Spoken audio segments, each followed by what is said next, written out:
I'm joining her at a certified clinic in Kent to find out why she hopes changing the way she looks down below will help her self-confidence when it comes to having sex. But before her treatment, aesthetic physician Dr. Shirin wants to show me that we come in all shapes and sizes. What I like to tell people is how everyone's faces are different but considered normal. Vulvas are also different but normal. Well, I just thought mine was normal, but looking back there, I mean, there's a massive variety. They're all completely different. I think that is something that's really important to stress to people, because I get a lot of people coming in saying they're abnormal.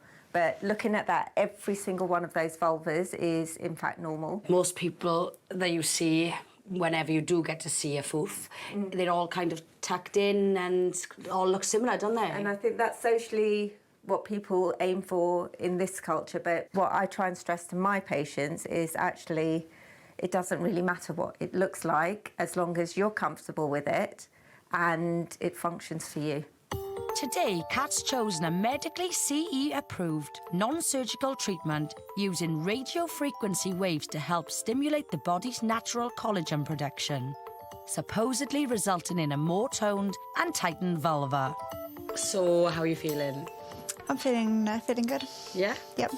After 2 kids and a divorce, Kat's self-confidence in the bedroom hit rock bottom, and she spent 4 years avoiding any kind of intimacy. I became so insecure about how I looked down there and how it feels that I kind of avoided being in any situation where sex would be inevitable. Yeah, so, well, almost celibate then. Oh, pretty much, yeah. So how did it affect your confidence before in the past with ex-boyfriends? Well, there's been a few comments in the past, and then the pressure of social media, the images that you see widely on the internet, in films, has affected my own confidence of how I think I should be down there. So obviously after today now, your sex life might improve, not in positions and stuff, just in terms of your mental health having sex, your confidence having sex. I think so, yeah, especially confidence. I won't necessarily have to have the lights out.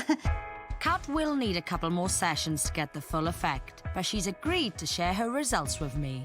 Massive difference. What a difference. Yeah. It's not even mine and I'm happy with it. No, I'm really pleased. Massive difference, thank you. I'm so glad Kat feels she's got her self-confidence back.